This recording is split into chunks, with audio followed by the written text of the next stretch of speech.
لیکن یہ کہ اس وقت جو عالم عرب پر صورتحال پیدا ہو گئی اس میں ہمیں کیا کرنا چاہیے، پاکستان کے جو حالات ہیں ان میں کیا مشورے ہیں، اب میں ان چیزوں کے بارے میں آپ سے چند باتیں عرض کروں گا۔ پہلی بات تو یہ ہے کہ مشرق وسطیٰ کے مسئلے میں اس کے پس منظر کو سمجھ لینا چاہیے۔ ہمارے بہت سے احباب جو ہیں وہ فوری طور پر وقتی صورتوں کو، جیسے کہ حالات و واقعات ہوتے ہیں، صرف انہی کے اعتبار سے رائے قائم کرتے ہیں، چیزوں کا پس منظر جو ہے نگاہوں کے سامنے رہنا چاہیے۔ اس صدی کا ایک مختصر سا نقشہ ذہن میں رکھیے۔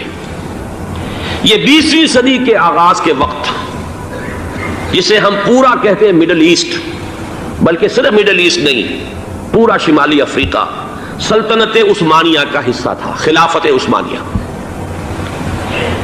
لیبیا، الجزائر، مصر، پورا حجاز، یمن، پورا عراق، شام، اور یہ شام ہی کے حصے ہیں در حقیقت، اردن اور لبنان، یہ سب یہ شام عرب، عراق عرب، یہ پورا علاقہ خلافت عثمانیہ یہ اس کا حصہ تھا۔ پہلی جنگ عظیم میں انگریزوں نے عربوں کو بغاوت پر آمادہ کیا، غداری پر آمادہ کیا، انہوں نے خلافت عثمانیہ کے خلاف بغاوت کی، بیج بوئے ان کے دلوں کے اندر نفرت کے، ابھارا انہیں کہ تم ترکوں کے غلام کیوں ہو، تمہیں خود حاکم ہونا چاہیے، تم کھڑے ہو جاؤ، ہم مدد کریں گے، تم بغاوت کرو، تم ان ترکوں کے خلاف ہماری مدد کرو، ہم تمہیں آزاد کر دیں گے، تم اپنے پاؤں پر خود کھڑے ہو جانا۔ یہ بہت ہی ہمارے لیے دردناک المیہ ہے اس پہلی جنگ عظیم کا۔ کرنل لارنس جیسا شخص، برطانوی استعمار، اور اس کے نتیجے میں عربوں نے بغاوت کی۔ اور اس قدر دردناک بات آپ کو بتا رہا ہوں، میں پہلی مرتبہ جب سن 62 میں حج کے لیے گیا مدینہ منورہ میں، ابھی وہ ریل کے انجن کھڑے ہوئے تھے۔ یہ ترکی کے زمانے میں، سلطنت عثمانیہ کے زمانے میں بغداد سے مدینے تک ریلوے لائن تھی۔ یہ پورا ایک عالم سلطنت عثمانیہ، صرف سلطنت نہیں، خلافت عثمانیہ، پوری ٹرینیں جو ہے ترکوں کی اڑائی گئی، ہزاروں ترکوں کو شہید کیا گیا، یہاں تک کہ صحن حرم میں شہید کیے گئے سینکڑوں ترک۔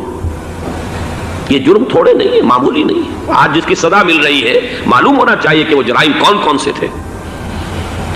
اب بھی جو لوگ گئے ہیں انہوں نے دیکھا ہوگا ترکی کا قلعہ موجود ہے اوپر پہاڑی کے اوپر، حرم کا جو سب سے بڑا دروازہ ہے باب ملک عبد العزیز، اس کے سامنے ایک لائبریری ہوتی تھی، اب تو غالباً وہ بھی گرا دی گئی ہے، اس کے پیچھے پہاڑی پر ترکوں کا قلعہ ہے پرانا، اس پر توپیں موجود تھیں۔ جب بغاوت ہوئی ہے، جو حرم میں آئے ہوئے تھے ترک فوجی، ظاہر بات ہے نہتے، وہ تو نماز پڑھنے آئے ہوئے تھے، ان کو وہاں ذبح کیا گیا ہے، اور ترکوں نے اپنی توپیں استعمال نہیں کی کہ کہیں بیت اللہ کو کوئی اذن نہ پہنچ جائے۔ بہرحال یہ غداری ہوئی ہے پہلی جنگ عظیم کے دوران، اور نہ صرف ترکوں پہ عربوں نے کی ہے۔ جیسا کہ میں نے کہا تھا، دو ہیں سب سے بڑے مجرم روئے ارضی کے اوپر امت مسلمہ کے طبقات۔